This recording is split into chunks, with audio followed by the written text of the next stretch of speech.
In Nigeria, where conflicting reports are emerging about scores of schoolgirls. A roll call at the Government Girls Technical College in Yobe State on Tuesday revealed that around 90 students were absent. On Monday, suspected Boko Haram insurgents attacked the school in Dapchi village in Nigeria's northeast. Students and teachers fled when they heard the gunfire.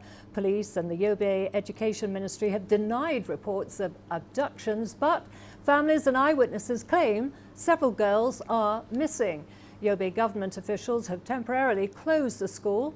If the kidnapping is confirmed, it'll be the largest in Nigeria since Boko Haram abducted hundreds of Chibok pupils in 2014.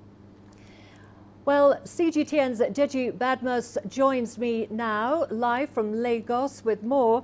Deji, it's hard to know if there are missing schoolgirls from Monday's attack in Yobe State or not. Is there any clarity on the issue yet?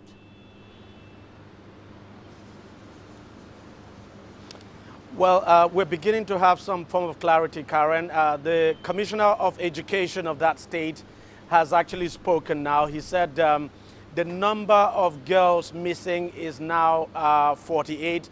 According to him now, he said when Boko Haram attacked, that the girls all fled into the bush, that they scaled the fence of the school and fled into the bush, and that on Tuesday, 28 of them returned, and then on Wednesday evening, 20 returned. So altogether, 48 have returned.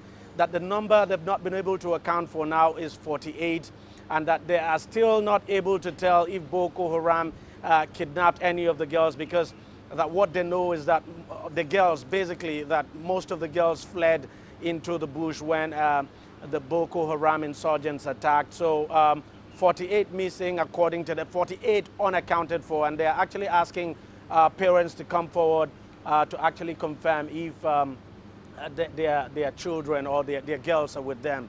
So they are still unable to account for 48, Karen. Okay, so 48 still missing, and we don't know whether Boko Haram have abducted them or not. Well, Nigeria has repeatedly asserted that the threat posed by Boko Haram has been eliminated, only for more attacks on the militants. What will it take, do you think, to deal Boko Haram a decisive blow?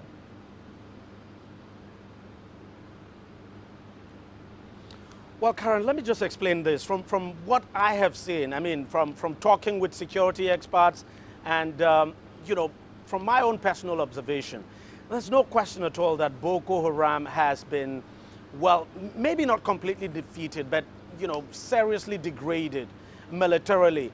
But the only way to completely, maybe not eradicate Boko Haram now, but the only way to bring Boko Haram to its knees would be through intelligence gathering. To be candid, that is where I think the country's security agencies have still not gotten it right. I'm talking about effective and solid intelligence gathering. For instance, you need intelligence gathering to be able to find out where Boko Haram is getting its funding from, because if you're able to cut off its funding, that is the lifeblood of the sect.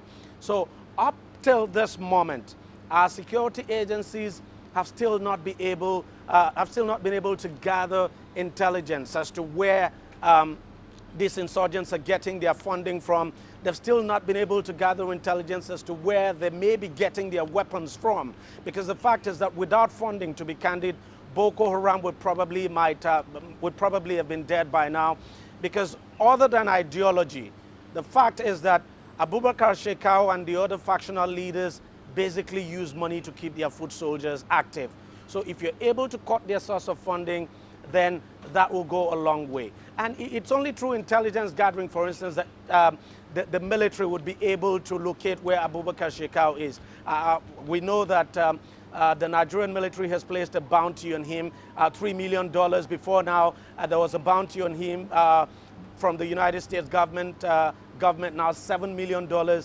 Now, all of these monies have still not been able, you know, to effectively provide a clue now as to where Abubakar Shekau is. So I think with effective and solid intelligence gathering, I think Boko Haram will be brought to its knees, and that's just what is left. Militarily, I think Boko Haram has been defeated, but intelligence gathering is still what is failing us, and that's why you continue to have these occasional suicide attacks and Boko Haram carrying out these hit-and-run attacks like the one we had at that school in Dapchi in Yobe State.